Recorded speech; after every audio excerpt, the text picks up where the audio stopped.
नगरपालिकेच्या निवडणुकीमध्ये अनेकांना तिकीटं मिळाली, अनेकांना तिकीटं मिळाली नाही. याच्यावरून नाराजी नाट्य आपण पाहिलं होतं. निष्ठावंताची धडपड सुरू होती, एकीकडे रडारड सुरू होती, ढसाढसा रडणे सुरू होते. असे सगळे व्हिडिओज आपण सोशल मीडियामध्ये आणि मीडियामध्ये पाहिलेले होते. अशा पार्श्वभूमीवर खरं तर पूजा मोरेचं नेमकं प्रकरण काय आहे, पूजा मोरे या प्रकरणावरती मनोज जरांगे पाटील काय म्हणाले आणि खरंच पूजा मोरे चुकलीये का, नेमकं पूजा मोरेचं काय झालं, तिचं काय चुकलं, या सर्व प्रश्नांची उत्तरे या व्हिडिओच्या माध्यमातून आपण घेणार आहोत. नमस्कार, मी डॉक्टर नागराज मगरे, शब्दयोद्धा लाईव्ह मध्ये आपल्या सर्वांचं मनपूर्वक स्वागत. आपल्या सर्वांना माहितीच आहे, महानगरपालिकेच्या निवडणुकीमध्ये आपण सर्वांनी सोशल मीडियावरती पाहिले असतील, अतिशय रडापड करणारे आणि धावपळ करणारे, ढसाढसा रडणारे व्हिडिओ आपण पाहिले. निष्ठावंतांची फजिती झाली. खरं तर सर्वच पक्षांनी निष्ठावंतावरती अन्याय केला, हे नाकारता येत नाही. अशामध्ये पूजा मोरे प्रकरण समोर आलं. नेमकं पूजा मोरे प्रकरण काय आहे? पूजा मोरे यांना भाजपने प्रभाग क्रमांक 2 मधून उमेदवारी दिलेली होती पुण्यामध्ये, परंतु नंतर उमेदवारी मागे घेण्यात आली होती. या पाठीमागे काय नेमकं कारण होतं, यावरती मनोज जरांगे पाटील काय म्हणाले, किंवा पूजा मोरेचं नेमकं काय चुकलंय, समाजकारण राजकारण करत असताना पूजा मोरे काही चुकल्यात का, या सर्व प्रश्नांची उत्तरे पाहत असताना पूजा मोरे यांचा प्रवास आपल्याला पाहणं अत्यंत गरजेचं आहे. एक सामान्य कुटुंबातून, मराठवाड्यातून आलेली पूजा मोरे आणि सामान्य कुटुंबातून असलेली, चळवळीमध्ये मोठी झालेली, चळवळीमध्ये आंदोलनं केलेली आणि मग अशी पार्श्वभूमी असलेल्या पूजा मोरेच्या पदरामध्ये असं का पडावं, याची कारणं आहेत. आज आपण पाहतोय शेतकरी संघटनेपासून ते भाजपपर्यंतचा प्रवास, अगदी त्या 4-5 संघटनेतून त्यांनी प्रवास केलेला आहे. खरं तर पुरोगामी विचार मांडत असताना सुरुवातीला आपण पुरोगामी असतो आणि नंतर मात्र राजकारण सुरू झालं की आपण कधी प्रतिगामी होतो हे कळत नाही. आणि म्हणूनच आपण या आधीच्या व्हिडिओमध्ये म्हटलं असतं की कोणी कायम पुरोगामी नसतो, कोणी कायम प्रतिगामी नसतो, सगळे संधिवादी असतात.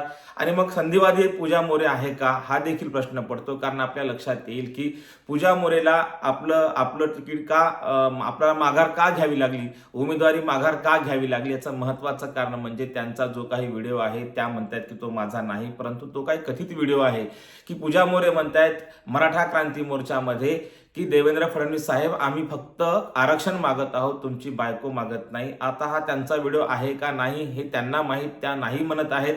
परंतु हे जरी असं असलं तरी याच्यामध्ये जी टीका आहे ती लोकशाहीमध्ये टीका होत असते आणि हक्काधिकार मागत असताना कदाचित एखाद्या वेळेस आपल्याला टंगस्लिप होत असते आणि ती झाली असेल. परंतु असं नाही की याच्या आधी असे कोणीच बोलले नाही.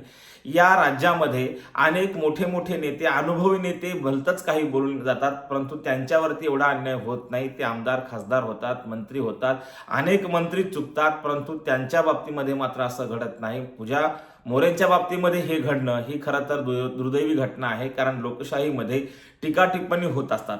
तुम्ही असं म्हणाल की लोकशाहीमध्ये टीका टिप्पणी होत असतात, याचा अर्थ असा नव्हे की तुम्ही पुढच्या व्यक्तीच्या व्यक्तिगत आयुष्यावर, पुढच्या व्यक्तीच्या अतिशय खालच्या स्तरावर पुढच्या व्यक्तीवर टीका करणं हे देखील चुकीचं आहे. याला देखील आपण मान्यता देऊ शकत नाही. परंतु एवढी मोठी चूक नाही की पूजा मोरेला तुम्ही थेट ग्राउंडमधून बाहेरच काढून टाकायचं, तिला त्याच्या खेळूच द्यायचं नाही, तिला त्या स्पर्धेत टिकू द्यायचं नाही, ही मात्र खरं तर शोकांतिका आहे. पण त्याआधी पूजा मोरेंनी काही गोष्टी शिकायला पाहिजे होत्या. पहिल्यांदा आपल्याला सांगता येते की पूजा मोरे ढसाढसा रडल्या, परंतु पूजा मोरेच नाही तर महाराष्ट्रातल्या अनेक निष्ठावंतांना ढसाढसा रडावं लागलं. पण ते निष्ठावंतांचं होतं, परंतु पूजा मोरे 4-5 संघटना बदलून भाजपमध्ये आलेल्या होत्या. त्यामुळे त्यांच्यावर अन्याय झालाय का नाही हे खरं तर आपण सर्व ठरवणार आहात. परंतु काही बाजू आपल्याला सांगणं गरजेचं आहे. त्या मुळामध्ये 2017 मध्ये स्वाभिमानी शेतकरी संघटना राजू शेट्टी यांच्यासोबत त्या कार्यरत होत्या. त्या तिथून आपल्या खरं तर कार्याला सुरुवात केली. आता बघा, शेतकऱ्यांच्या, कष्टकऱ्यांसाठी लढणारी ही पोरगी स्वाभिमानी शेतकरीमध्ये राहते. त्यानंतर महाराष्ट्रामध्ये मराठा क्रांती मोर्चाची सुरुवात होते. कोपर्डीच्या नंतर बलात्काराच्या नंतर आपण पाहतोय की कोपर्डी प्रकरण सुरूच्या नंतर अनेक महाराष्ट्रामध्ये मोर्चे निघाले. त्यात मराठा क्रांती मोर्चे निघाले. त्या क्रांती मोर्चाच्या अनेक मागण्या होत्या. त्यामध्ये मूळ मागणी त्यांची जी होती ती खरं तर मराठा आरक्षणाची होती. त्यानंतर आपण पाहतोय अट्रॉसिटी ऍक्टच्या संदर्भाने देखील त्यांची मागणी होती. कोपर्डी बलात्कार प्रकरणी आरोपींना फाशी व्हावी या संदर्भात मागणी होती. आणि मराठा क्रांती मोर्चा हा महाराष्ट्रभर गेला होता. ज्याच मोर्चाला शिवसेनेचे राऊत साहेब म्हणाले होते की हा मूक मोर्चा नाही तर हा मुक्का मोर्चा आहे. अशा अनेक लोकांनी टीका टिप्पण्या केलेल्या होत्या. त्या मोर्चामध्ये, मराठा क्रांती मोर्चामध्ये पूजा मोरे सामील होत्या. आता आपल्याला म्हणता येतं की बघा, एकीकडे शेतकऱ्यांसाठी, कष्टकऱ्यांसाठी लढणाऱ्या स्वाभिमानी शेतकरी संघटनेतून त्या परत मराठा क्रांती मोर्चामध्ये आल्या. मराठा क्रांती मोर्चा 2019ला राष्ट्रवादी काँग्रेस यांनी प्रवेश केला. आता जे काही आपण पाहतोय महाराष्ट्रामध्ये शेतकऱ्यांसाठी लढणारे असतील किंवा इकडे स्वतःला पुरोगामी म्हणणारे असतील, त्यांचा अंतिम थांबा राष्ट्रवादी काँग्रेस असते. आणि मग ते राष्ट्रवादी काँग्रेसमध्ये गेल्या. राष्ट्रवादी काँग्रेस 2019मध्ये राष्ट्रवादी काँग्रेसमध्ये गेल्यानंतर त्यांनी महाराष्ट्रामध्ये त्यांनी चांगलं काम केलं त्या काळामध्ये. आणि 19मध्ये पुन्हा 2019मध्ये त्या ज्या पद्धतीने राष्ट्रवादी काँग्रेसमध्ये गेल्या तिथून बाहेर पडून त्या पुन्हा भारत जोडो यात्रेमध्ये 2022मध्ये आल्या.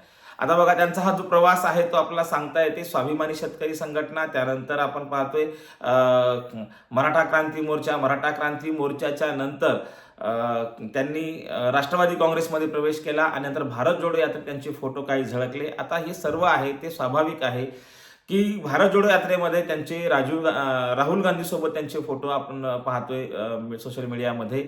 आणि मग हे फोटो पाहिल्यानंतर पुन्हा आपल्या लक्षात येतंय की त्यांनी धनंजय जाधव नावाच्या व्यक्तीसोबत विवाह केला आणि त्या पुण्यामध्ये स्थायिक झाल्या. 2024ला विधानसभा देखील त्यांनी लढवली स्वराज्य पक्षाकडून.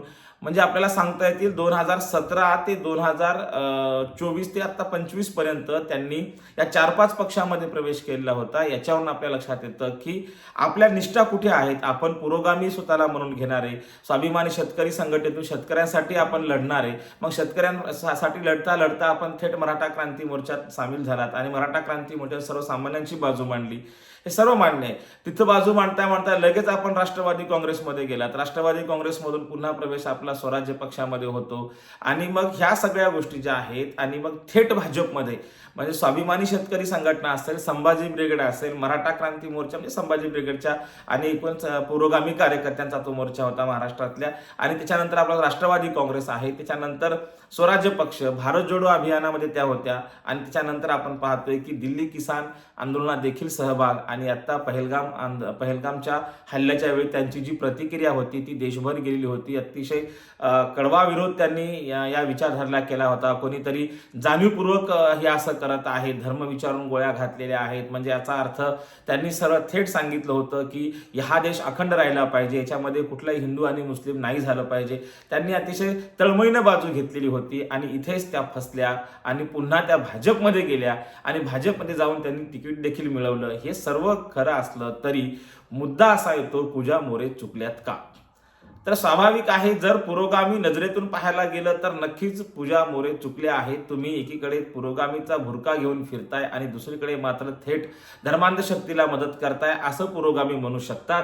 आणि इकडे आपण जर पाहिलं, राजकारण म्हणून पाहिलं तर पूजा मोरे चुकलेल्या नाहीत. कारण राजकारणामध्ये समाजकारण आणता येत नाही आणि त्या काळामध्ये सामाजिक आंदोलन करूनच कोणताही नेता मोठा होत असतो. याच्यावरती मनोज जरांगे काय म्हणाले की त्यांचं विधान देखील पाहणं गरजेचं आहे. ते म्हणाले की खरं तर पूजा मोरेवर अन्याय होतोय. तुम्ही जर मागची विधानं काढून आत्ता त्रास देणार असाल तर मग असे अनेकांची मागची विधानं आहेत, त्याचं आम्ही काय करायचं? खरं तर पूजा मोरे इथंच चुकल्यात. पूजा मोरेचे वडील आमदार नाहीत, खासदार नाहीत, मंत्री नाहीत. त्यामुळं त्यांच्या विधानाचा विपर्यास होणे, त्यांच्या विधानावर चर्चा होणे, त्यांना ट्रोल करणे हे स्वाभाविक आहे. एखाद्या मंत्र्याची मुलगी असती तर नक्कीच कुठलीही टीका टिप्पणी झालेली नसती. थेट त्या भाजपमधून निवडून आल्या असत्या आणि त्या आमदार खासदारही झाल्या असत्या. जसं की आपण पाहतोय संभाजी ब्रिगेडचे संस्थापक अध्यक्ष पुरुषोत्तमजी खेडेकर यांच्या पत्नी ह्या भाजपच्या 3 टर्म आमदार होत्या. त्यामुळे असं काही नसतं की कोण पुरोगामी कोण प्रतिगामी याचा आपण शोध घ्यायचा नसतो राजकारणामध्ये. राजकारण ही वेगळी गोष्ट आहे आणि समाजकारण वेगळी गोष्ट आहे, जे की वारंवार आपल्याला महाराष्ट्रातील ज्येष्ठ नेते शरद पवार साहेबांच्या एकूणच राजकारणावरून आपल्याला लक्षात येतं. याच्यावर आपल्याला कळतं की त्यांच्या चुका आहेत का? तर पुरोगामी नजरेतून नक्कीच पूजा मोरे चुकल्या. आपण जो ट्रॅक पकडला होता आपण त्याच ट्रॅकवरती चालायला पाहिजे होतं. तिकडे देखील चांगले मतदार आहेत, तिथे देखील तुम्ही निवडून आल्या असत्या. परंतु आता अलीकडे सर्वांनाच असं वाटतं, जे पुरोगामी म्हणून मिरवत होते त्या सर्वांनाच वाटतं की नाही, आपण थेट भाजपमध्ये जायचं आणि आपण मग तिथं गेल्यानंतर आपल्याला तिकीट मिळाल्यानंतर आपण 100% खात्रीनं आपण निवडून येणार अशी खात्री सर्वांनाच भाजपची लागल्यामुळे सर्वच म्हणजे याला भाजपची लागण म्हणायला काही हरकत नाही. आणि मग सर्वच जण त्या एखाद्या रोगासारखी ते पसरत चाललेलं आहे की आता भाजपमध्ये गेल्यानंतर आमचा फायदा होणार आहे किंवा आम्ही निवडून येणार आहोत. त्यामुळं अनेक पुरोगामी स्वतःला समजणारे अनेक नेते खरं तर भाजप सोबत गेले आणि मग त्यांच्या बाबतीत तुम्ही काय निर्णय घेणार आहात त्याच्यामध्ये प्रामुख्याने आपण अजितदादा पवारांचा विचार करू. म्हणजे आयुष्यभर राष्ट्रवादी काँग्रेसला पुरोगामी पुरोगामी म्हणून सर्वांनी प्रमोट केलं, सगळे पुरोगामी म्हणून त्यांना सांगत होते आणि तेच अजितदादा पवार हे थेट भाजप सोबत गेले. मग पूजा मोरे आणि अजितदादा पवार या दोघांमध्ये वेगळा वेगळा न्याय का? दादा विधान चुकीचे केले नव्हते का? माणूस आहे, विधानं करणार, तो चुकणार नाही अशातला भाग नाही, परंतु याचा अर्थ असा नव्हे की त्या व्यक्तीला टार्गेट करून त्याचं राजकीय करिअर बर्बाद करणं, त्या व्यक्तीला ट्रोल करणं हे देखील तितकं चुकीचं आहे. तुम्ही असं म्हणाल की नेमकी बाजू तुम्हाला कोणती मांडायची आहे, तर सत्य हेच आहे. समाजकारण वेगळं, राजकारण वेगळं ठेवा आणि जे स्वतःला खरे पुरोगामी असं समजतात ते सहजासहजी धर्मांध शक्तीसोबत जात नाहीत. जे असे काही राजकीय फायदा घेण्यासाठी गेलेले लोक असतात ते मुळात पुरोगामी नसतात. मुळात राजकारणात कोणी पुरोगामी नसतं, कोणी प्रतिगामी नसतं. आणि म्हणून ह्या सर्व गोष्टीमध्ये लोकशाहीमध्ये माणसाला अधिकार आहे. आता पूजा मोरेवर जो अन्याय झालेला आहे किंवा त्याच्यावर ज्या पद्धतीने त्यांना उमेदवारी मागे घ्यावी लागली, याच्यावरून आपल्याला लक्षात येतं की लोकशाहीमध्ये प्रत्येकाला टीका करण्याचा अधिकार असतो आणि आई रडल्याशिवाय बाळाला दूध देत नाही असं जेव्हा म्हणतो, तेव्हा सरकारच्या विरोधामध्ये, शासनाच्या विरोधामध्ये, राज्यकर्त्यांच्या विरोधामध्ये सामान्य माणसाला आक्रोश करावा लागतो, त्याला ओरडावं लागतं, त्याला रडावं लागतं, पडावं लागतं. म्हणजे ते आक्रोश त्याला खरं तर केल्याशिवाय त्याला त्या पदरात काही पडत नाही असं मनोज जरांगे पाटलांनी त्यांच्या भूमिकेतून सांगितलं. त्यामुळे काल जी काही केलेली विधानं असतात ती काय अशी कायमस्वरूपी असणार नसतात. त्यामुळे मागण्या मान्य झाल्यानंतर ती विधानं खरं थांबलेली असतात. मागण्या मान्य झाल्या, विषय संपत असतो. परंतु हे जे काही उपद्रव्यापी मूल्य दाखवावे लागतं सरकारला, जेणेकरून सरकार आपली दखल घ्यावी यासाठी हे सर्व करावं लागतं. परंतु याचा अर्थ असा नसतो की त्या व्यक्तीला तुम्ही टार्गेट कराल आणि टार्गेट करून त्यांची उमेदवारी मागे घ्यायला लावणं हे खरं तर चुकीचं आहे.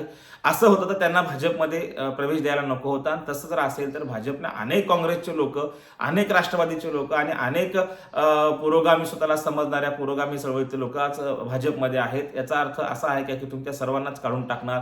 पूजा मोरे या प्रकरणाला एवढं वळण द्यायला नको होतं आणि म्हणून पूजा मोरेवर लोकशाहीमध्ये नक्कीच अन्याय झाला आहे. लोकशाहीमध्ये टीका करण्याचा अधिकार असतो, परंतु त्या टीका खालच्या थराला जाऊन करू नये, एखाद्या व्यक्तिगत आयुष्यावर करू नये. हे तितकंच सत्य असलं तरी पूजा मोरेवर अन्याय झालाय.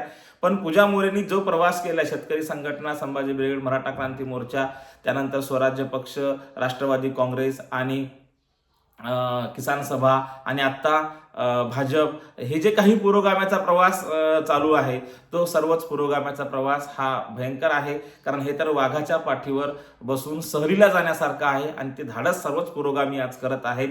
दादांनी ते धाडस केलं, अनेकांनी तसं धाडस केलं आणि त्यामध्ये पूजाताईंनी देखील ते धाडस केलं. त्यामुळं स्वाभाविक आहे की त्यांनी धाडस केलं, पण याच्यामध्ये वाघाच्या पाठीवर सहलीला बसून जाताना इथे फक्त बळी गेलाय पूजाचा. बाकी सगळे सेफ आहेत, कारण बाकीच्या घरामध्ये आमदार खासदार आहेत, स्वतः आमदार खासदार आहेत. त्यामुळं पूजा मोरेचं एकच चुकलं की ती सामान्याची पोरगी आहे आणि कष्टकऱ्याची पोरगी आहे, शेतकऱ्यांसाठी लढणारी पोरगी आहे. तिचे वडील जर मंत्री असते, वडील जर खासदार आमदार असते तर नक्कीच पूजा मोरेवर हा अन्याय झाला नसता, त्यांना उमेदवारी मागे घ्यावी लागली नसती. धन्यवाद.